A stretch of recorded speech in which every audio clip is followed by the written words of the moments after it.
आप भी इनकी तरह यहाँ मंच पे आज के कार्यक्रम की अध्यक्षता बैडमिंटन अकेडमी के उद्घाटन समारोह में गए। पश्चिमी उत्तर प्रदेश का सियासी पारा आज हाई रहा। सियासत के सुपर थर्सडे पर 3 बड़े सियासी दिग्गजों ने अलग अलग जगहों पर सभाओं का आयोजन कर अपने अपने चुनावी एजेंडे को धार देने की कोशिश की। यूपी के मुख्यमंत्री योगी आदित्यनाथ ने मेरठ में टोक्यो पैरालंपिक के विजेताओं को सम्मानित किया और मेरठ के लिए कई सौगातों का ऐलान किया। इस मौके पर उनके साथ केंद्रीय मंत्री भी मौजूद रहे। तो वहीं समाजवादी पार्टी अध्यक्ष और पूर्व मुख्यमंत्री अखिलेश यादव ने मुजफ्फरनगर में कश्यप सम्मेलन में चुनावी हुंकार भरी। इसके साथ ही चुनाव में पूरी ताकत झोंक रहे ओवैसी ने मुरादाबाद में शोषित वंचित समाज सम्मेलन में डेरा डाला। मेरठ में मुख्यमंत्री योगी आदित्यनाथ ने टोक्यो पैरालंपिक में देश के 17 पदक वीरों को 19 पुरस्कारों से नवाजा और उन्हें कुल 32.50 करोड़ रुपए की राशि से सम्मानित भी किया। इस मौके पर उन्होंने जहां मेरठ को स्पोर्ट्स हब बनाने का ऐलान किया, तो वहीं मेरठ को मेजर ध्यानचंद के नाम पर स्पोर्ट्स यूनिवर्सिटी की सौगात भी दी। तमाम प्रकार के शोध करने के बाद जो हमारे सामने आया कि मेरठ को हम लोग स्पोर्ट्स आइटम के लिए चयन करेंगे, और मुझे प्रसन्नता है कि आज मेरठ ने एक लंबी छलांग इस दिशा में लगाई है और इसीलिए यहां पर आप एक मेरठ में स्पोर्ट्स यूनिवर्सिटी भी राज्य सरकार दे रही है।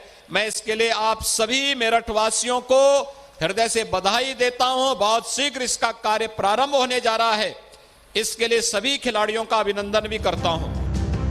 सीएम योगी पिछले 4 दिनों से पश्चिमी यूपी के जिलों में दौरे करके बीजेपी के पक्ष में माहौल बनाने और चुनावी एजेंडा सेट करने में जुटे हैं। रामपुर, कैराना, बदायूं और मथुरा दौरे के बाद योगी मेरठ पहुंचे। आखिर सीएम योगी पश्चिमी यूपी को इतनी अहमियत क्यों दे रहे हैं, इसे ऐसे समझिए।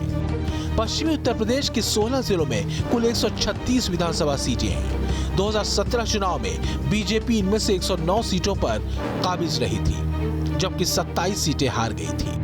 अब की बार इन कमजोर सीटों पर कमल खिलाने के लिए खुद सीएम योगी ने मोर्चा संभाल लिया है और उनका फोकस पश्चिमी यूपी के 8 जिलों पर है। इसलिए वो लगातार जनसभा कर सरकारी योजनाओं की सौगात दे रहे हैं और 2022 में साथ देने पर विकास की गंगा बहाने का वायदा भी कर रहे हैं। एक तरफ मेरठ वासियों के लिए सीएम योगी सौगातों का ऐलान कर रहे थे, तो दूसरी तरफ योगी के सभा स्थल से करीब 45 किलोमीटर दूर मुजफ्फरनगर के डीएवी इंटर कॉलेज में अखिलेश यादव 2022 में यूपी में बदलाव के लिए हुंकार भर रहे थे। अखिलेश ने महंगाई और कानून व्यवस्था पर बीजेपी को घेरा, तो वहीं कश्यप समाज को ओबीसी से एससी में शामिल कराने का वायदा भी किया। लेकिन इसके साथ ही वो कैराना में पलायन के बाद लौटे लोगों से सीएम योगी की मुलाकात को लेकर तंज भी कसते नजर आए। अभी आकर के याद दिला गए कि पलायन हो गया है, पलायन। अभी मुख्यमंत्री जी कह रहे हैं पलायन हो गया, और सच्चाई तो ये है कि अगर उत्तराखंड से मुख्यमंत्री जी का पलायन न होता तो 5 साल हमारे खराब नहीं होते। अगर उत्तराखंड से पलायन होकर के यहाँ न आते तो 5 साल हमारे खराब नहीं होते। दरअसल 30 अक्टूबर को लखनऊ में बीजेपी ने निषाद, मल्लाह, केवट, बिंद और कश्यप समाज के लिए सम्मेलन आयोजित किया था। लिहाजा अपने सियासी समीकरण दुरुस्त करने के लिए समाजवादी पार्टी ने पश्चिमी यूपी के मुजफ्फरनगर में कश्यप सम्मेलन को आयोजित किया। यूपी की सियासत में कश्यप समुदाय काफी अहम है। पश्चिमी यूपी और रुहेलखंड के इलाके की विधानसभा सीटों पर यह निर्णायक भूमिका में है। मुजफ्फरनगर, शामली, सहारनपुर, मेरठ, बागपत, मुरादाबाद, बरेली, बदायूं जिले में कश्यप वोटर काफी महत्वपूर्ण हैं। इसके अलावा पूर्वांचल और गंगा के इलाके में निषाद, मल्लाह और बिंद समाज के लोग इसी जाति में आते हैं। कश्यप समुदाय का वोट किसी एक पार्टी के साथ कभी नहीं रहा है। ये एसपी, बीएसपी और बीजेपी को वोट करता रहा है, लेकिन नरेंद्र मोदी के प्रधानमंत्री बनने के बाद से बीजेपी का हार्डकोर वोट बैंक बन गया है।